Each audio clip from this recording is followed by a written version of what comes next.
안녕하십니까 믿음의 형제자매 여러분. 저는 오늘 이 시간에 새벽별에 대해서 여러분께 말씀을 드리겠습니다. 구약성경 욥기서에서 새벽별들이 노래하였다 라고 하는 표현이 있습니다. 신약성경에서는 계시록에 두아디라 교회에 보내는 권면에서 이기는 자에게는 내가 새벽별을 주겠다 라고 말씀을 하셨습니다. 베드로후서 1장 19절에서 예언의 말씀은 캄캄한 어두운 곳을 비추어주는 등불과 같은데 날이 새어서 샛별이 너희들의 마음 가운데 떠오르게 될 때까지 너희들이 이 예언의 말씀을 상고하고 살펴보는 것이 중요하다라고 말씀을 하셨습니다.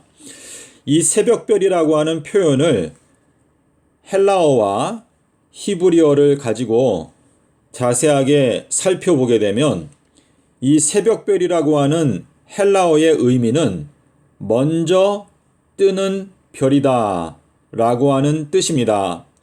그래서 이 재림 때에 예수님께서 말씀하시는 새벽별은 사실상 엘리야의 기별을 말하는 것입니다.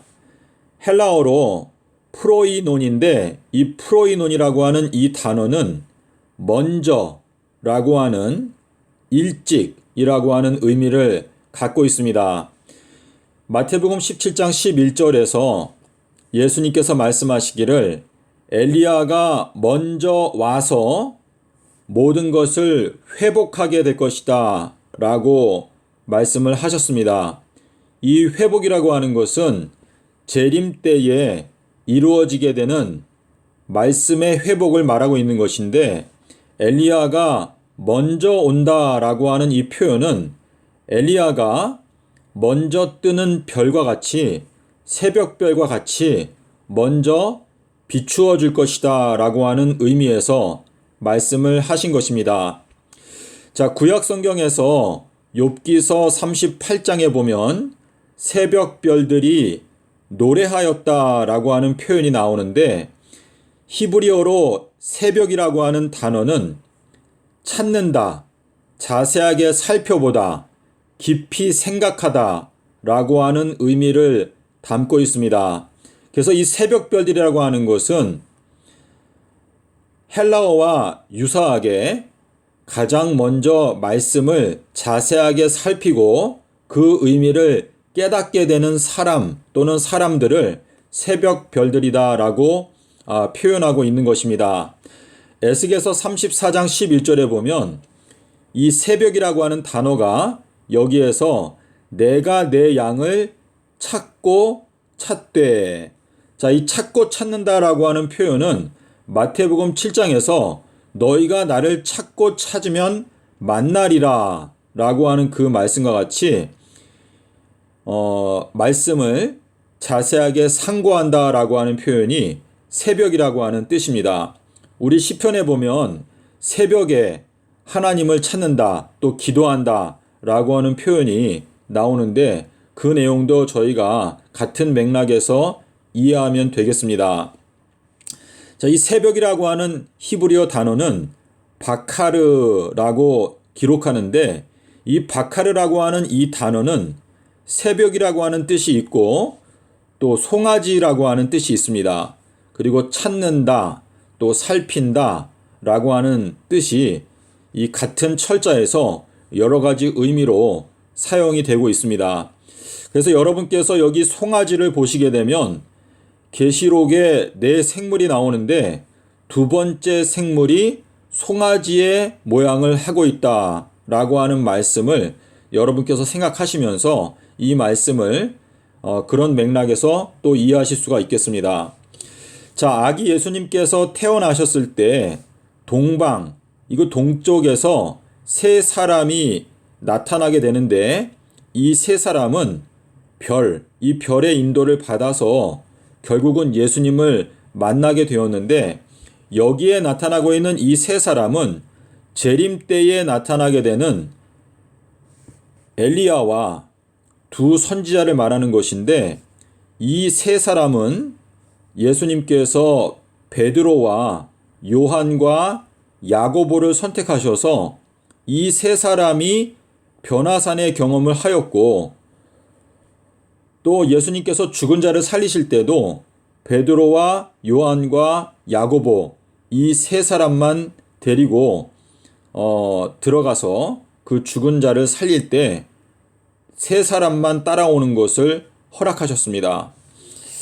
자, 그래서 이 세 사람은 이 재림 때에 나타나는 세 사명자를 뜻한다라는 것을 저희가 알 수가 있는데, 이 동방의 세 사람이라고 하는 것은 이 지구의 역사의 마지막에서 하나님께서 동쪽에, 제가 개인적으로 주관적으로 생각할 때는 이 동방이라고 하는 것이 사실상은 대한민국을 말하고 있는 것이다, 저는 그렇게 생각을 하는데요.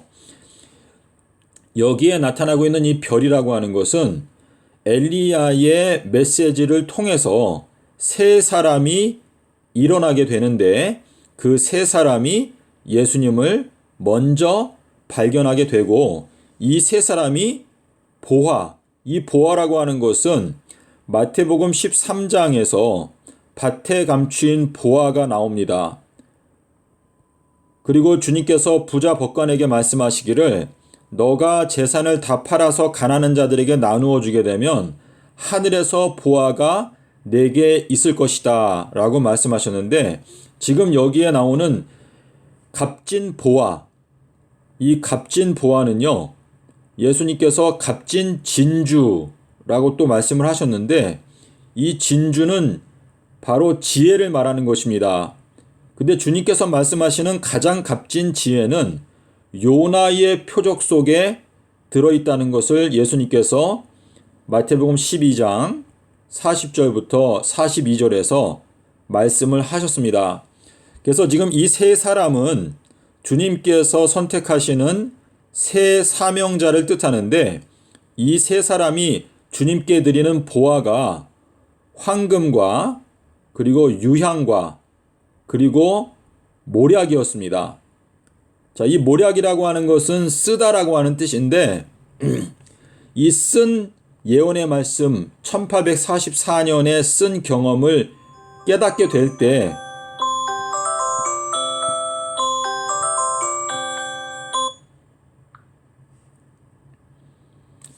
이 예언의 말씀을 깨닫게 될 때에 재림의 날짜를 깨닫게 된다라고 하는 것을 알 수가 있는데요.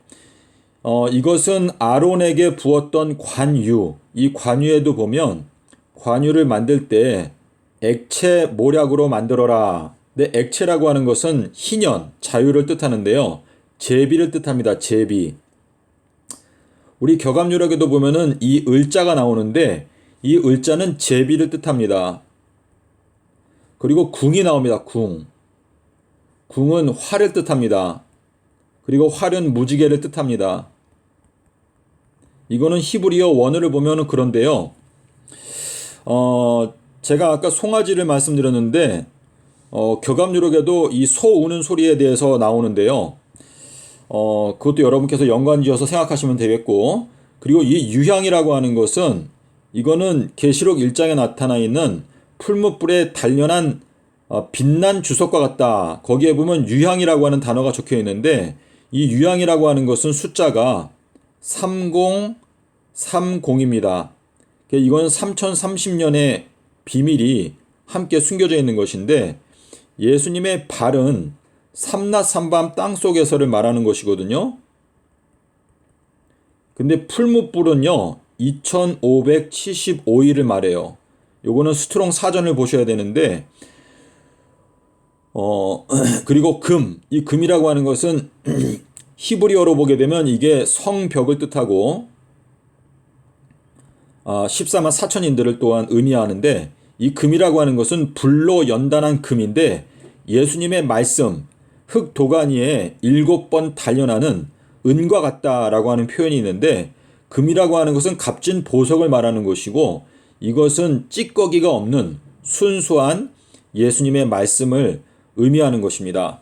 그래서 예수님의 선택을 받는 새 사명자가 주님께 황금과 유향과 모략을 드린다라고 하는 것은, 이 황금과 유향과 모략에 해당되는 귀한 진리의 말씀을 주님의 몸된 교회에게 먹여주어서 그 사람들을 주님께로 인도하기 위한 기초를 마련하는 사람들이다 라고 하는 의미가 되겠습니다. 그래서 주님께서 내가 너에게 새벽별을 주겠다라고 하는 그 뜻은 내가 너에게 가장 먼저 떠오르게 되는 그 별의 메시지를 너가 깨달을 수 있도록 해주겠다 라고 하는 의미가 되겠습니다.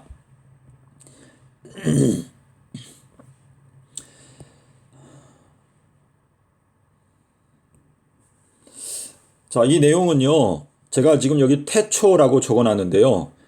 지금 현재 우리가 태초에 살고 있다라고 하는 의미에서 태초는 2020년부터 2022년까지가 태초에 해당된다라고 하는 의미로 제가 이렇게 적어놨습니다. 태초에 말씀이 계시니라. 예, 저희가 이 요한복음 1장 1절에 보시면은요, 태초에 말씀이 계시니라 라고 하는 말씀이 나옵니다. 이거는 예수님의 말씀하시는 건데요. 태초에 말씀이 계셨다 라고 기록하고 있으면서 1장 14절에 가면 여기에 뭐라고 나오죠? 말씀이 무엇이 되었다? 육신이 되었다 라고 하는 표현이 나옵니다. 자, 근데 우리가 마가복음 1장 1절 2절이 중요한데요. 여기 마가복음 1장 1절 2절에 보면 예수 그리스도의 복음의 태초라. 자, 지금 이 태초라고 하는 표현이 두 가지로 나누어지는데, 하나는 손으로 짓는 성소, 성전, 그리고 또 하나는 손으로 짓지 아니한 성전.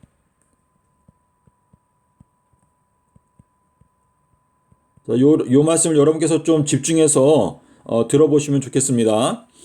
지금 이 요한복음 1장 1절에서 말씀하시는 거는요, 태초에 말씀이 계시니라 라고 하는 이 말씀은 주님께서 이 천지 창조를 창조하시는 창세기 1장 1절에서 천지를 창조하셨다. 이 물질 세계를 창조하시는 것은 손으로 창조하셨다라고 표현하고 있습니다. 그런데 지금 이 예수 그리스도의 복음의 시작이다. 이 복음이라고 하는 것은 이거는 재창조를 말하는 것입니다. 그래서 마가복음 1장 1절 2절에서 예수 그리스도의 복음의 태초라. 내가 엘리야를 보낼 것이다 라고 이제 1절과 2절에서 말씀하시는데요. 지금 이 천지 창조를 하시는 것은 주님께서 말씀으로 창조하셨는데, 이제 재창조 사업, 복음으로 말미암아 재창조하시는 이 사업은 먼저 엘리야가 와서 그 사명을 시작한다 라고 하는 뜻인데, 태초에 엘리야를 먼저 보내겠다 라고 하는 말씀이 여기에 들어있는 것입니다. 우리 아모스 3장 7절에 보시면 주 여호와께서는 먼저 자기의 비밀을 그 선지자들에게 보이지 아니하시고는 결단코 행하심이 없다 라고 이렇게 말씀을 하셨는데요. 지금 이 재림이 가까워올 때 주님께서 엘리야를 먼저 보내겠다라고 하셨는데, 엘리야가 오게 되면 그것이 바로 예수 그리스도의 복음의 태초에 해당되는 시점이다라고 하는 의미가 여기에 들어있습니다. 그래서 마가복음 1장 1절 2절과 요한복음 1장 1절을 여러분께서 원어 성경을 보시면 이 태초라고 하는 단어가 둘 다 나타나고 있는데, 자, 우리 요한복음 1장 14절에서 말씀이 육신이 되었다라고 하는 표현이 있죠. 그런데 누가복음 3장 2절에 보면 여기에는 말씀이 요한에게 임하였다. 말씀이 육신이 되었다라고 하는 표현과 말씀이 요한이 되었다. 제가 요거를 표현하는 게 좀 조심스러운데요. 말씀이 육신이 되었다라고 하는 원어하고 여기 누가복음 3장 2절에서 말씀이 요한이 되었다라고 하는 요 원어가 똑같은데 여기 앞에 나오는 요한복음에 있는 말씀은 로고스입니다. 로고스. 근데 누가복음 3장 2절에 나오는 요 말씀은 레마입니다. 레마. 그래서 그게 차이점이 있는데 말씀이 육신이 되었다라고 하는 표현이나 누가복음 3장 2절에서 말씀이 요한이 되었다라고 하는 표현이나 이 되었다라고 하는 건 같은데 말씀은 하나는 로고스이고 또 하나는 레마입니다. 자, 이 제자들이 예수님께 회복하시는 게 언제인가요? 라고 승천하실 때 물어보았는데 예수님께서는 마태복음 17장에서 엘리야가 모든 것을 회복할 것이다 라고 약속을 하시고 승천하셨습니다. 근데 우리가 누가복음 6장에 보면 예수님께서 안식일에 오른손 마른 사람을 회복시켜 주셨다라고 하는 표현이 나오는데요. 이것은 재림이 가까워올 때 안식년이 되면 2022년도가 안식년인데 이 안식년이 오게 되면 주님께서 오른손, 이 오른손이라고 하는 것은 의로운 손을 말합니다. 의로운 손. 우리 인간이 하나님의 의를 떠나서 죄악 가운데 빠졌는데 이 하나님의 의를 회복하기 위해서 오른손을 회복하게 하여 주신다라고 기록하고 있습니다. 그래서 지금 이 누가복음 6장 10절에 안식일에 오른손을 회복시켜 주셨다라고 하는 이 표현은 이 안식년은 큰 의미로 말하면 이 서기 2000년부터 서기 2030년까지가 안식년입니다. 안식년. 그런데 좀 더 세부적으로 들어가게 되면 2015년도가 안식년이었고 2022년도가 안식년이었고 또 2029년도가 안식년이 될 것인데 이 2022년도는 기독교인들에게 있어서 안식년이고 2029년도는 요거는 이방인들, 지금 현재 예수님을 믿지 않고 있는 이방인들에게 있어서 안식년이 될 것이다 라고 하는 의미가 되겠습니다. 자, 우리 요한복음 1장에 보면 아버지의 품속에 계셨던 독생자께서 하나님 아버지를 우리에게 나타내셨다라고 기록하고 있는데 요한복음 13장에 보면 예수님의 품속에 있었던 요한이 나옵니다. 그런데 이 예수님의 품속에 있었던 이 요한은 예수님께서 아가페 하던 제자였다라고 기록하고 있습니다. 예수님이 사랑하시던 제자 그 요한이 예수님의 품속에 있었다라고 표현하고 있는데 지금 이 품속이라고 하는 표현이 두 가지로 이 지금 같은 단어가 나오는데 이 요한의 아들은 요나의 아들입니다. 예수님께서 요한복음 1장 42절에서 요한의 아들 시모나라고 말씀하셨는데 마태복음 16장에 가서는 요나의 아들 시모나라고 말씀을 하셨습니다. 그래서 요한과 요나가 같은 이 영적인 축복을 받는다라고 하는 의미인데요. 지금 예수님의 품속에 있었던 이 요한이 우리에게 지금 아버지의 품속에 있었던 독생자 예수님은 우리에게 아버지를 나타내 주셨습니다.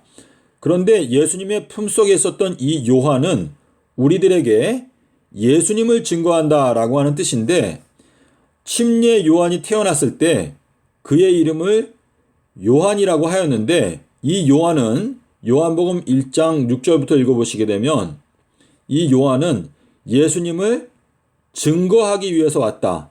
예수 그리스도를 증거하기 위해서 보냄을 받았다라고 하는 뜻입니다. 그래서 지금 예수님의 품속에 있는 요한이라고 하는 이 표현은 이 요한이라고 하는 이 이름을 갖고 있는 이 인물은 결국은 예수 그리스도를 증거하는 인물이 되는 것인데 그 요한은 요나의 아들이다라고 하는 것을 말씀하시고 있는데요. 이 요나는 비둘기라고 하는 뜻을 갖고 있습니다.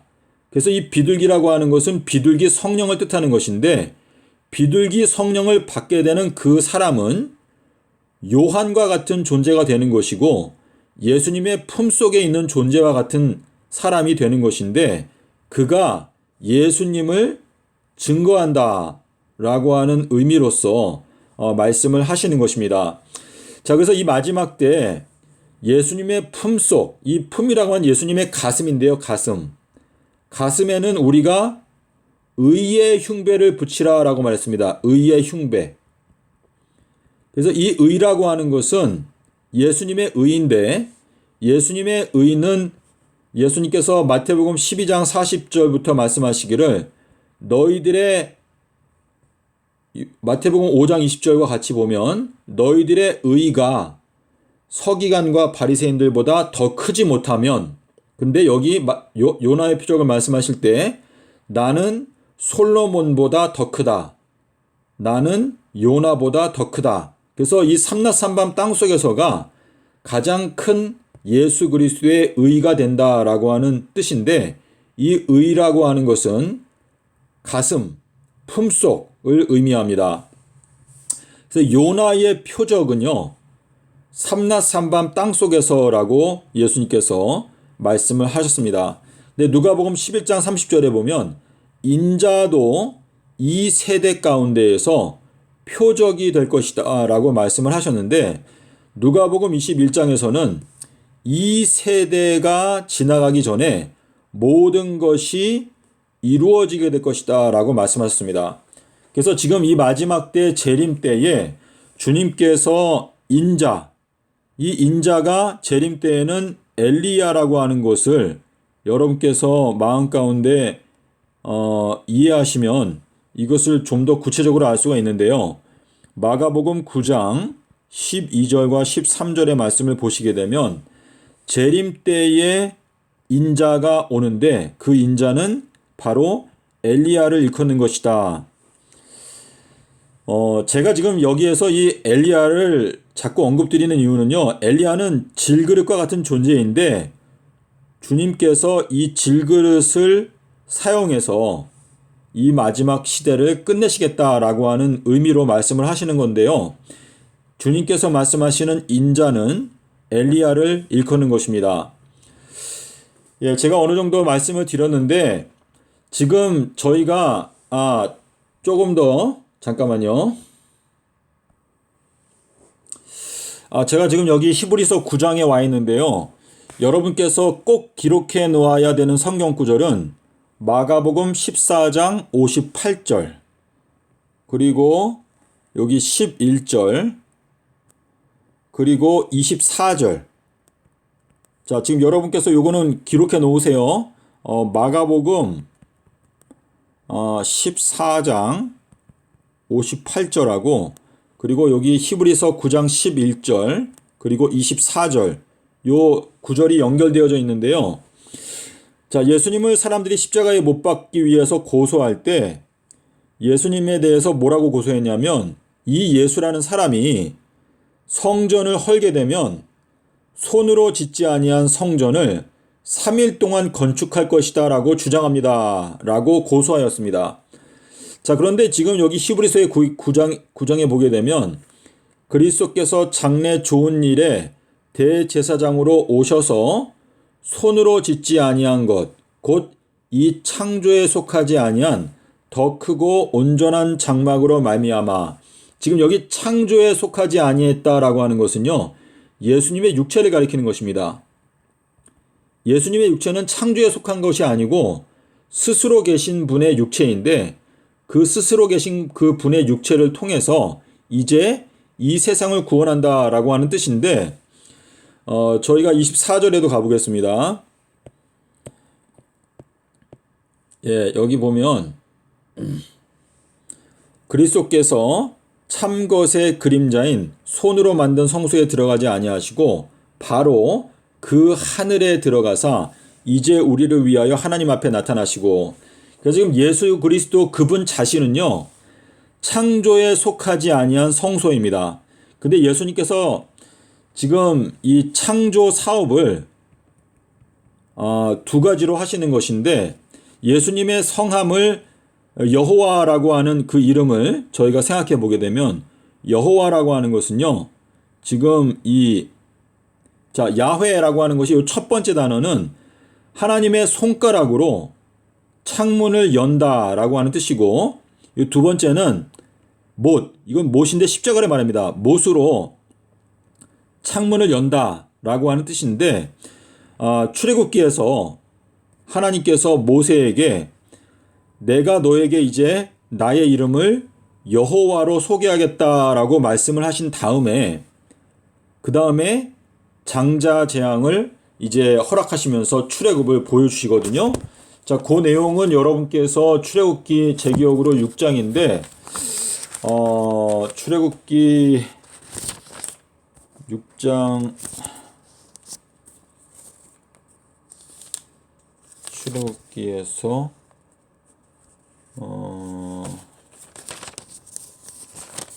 6장 아닌가요? 예, 6장 3절. 출애굽기 6장 3절에 보시면 여러분께서 그 내용을 확인할 수가 있거든요. 그래서 지금 이 첫 번째 이 온 우주, 지금 살고 있는 이 온 우주는요, 주님께서 말씀으로 창조하신 것이고, 그리고 이제 새 예루살렘은 주님께서 그분의 피로 창조하시는 것이다라고 하는 뜻인데, 온 우주는 이거는 이제 떡 맡은 관원장을 뜻하는 겁니다. 그리고 이제 새 예루살렘 이거는 예수님의 보혈로 재창조하시는 이 우주 전체를 말하는 것이거든요. 그래서 이 온 우주를 창조하실 때에 태초가 있었고, 그리고 이제 새 예루살렘을 창조하실 때에 또 태초가 있다라고 하는 말씀인데, 이 새 예루살렘이 오기 전에 재림이라고 하는 사건이 있는데, 이 재림 사건 전에 주님께서 먼저 엘리야를 보내는데, 이 엘리야가 오게 되는 그 시점이 바로 태초다라고 하는 것을 주님께서 말씀하시기 위해서 마가복음 1장 1절과 2절의 말씀을 저희들에게 주신 것입니다. 그래서 지금 현재 2020년부터 2022년도까지는 이게 태초에 해당되는 기간이거든요. 그래서 이 태초에 해당되는 이 기간 동안에 여러분께서 우리 창세기 1장 26절에 보면 뭐라고 말했죠? 여기에 우리라고 하는 단어가 나옵니다. 우리가 우리의 모양을 따라 사람을 만들 자. 이 사람이라고 하는 건 아담이거든요. 이 아담이라고 하는 것은 불다라고 하는 뜻인데, 이게 홍보석을 가리킵니다.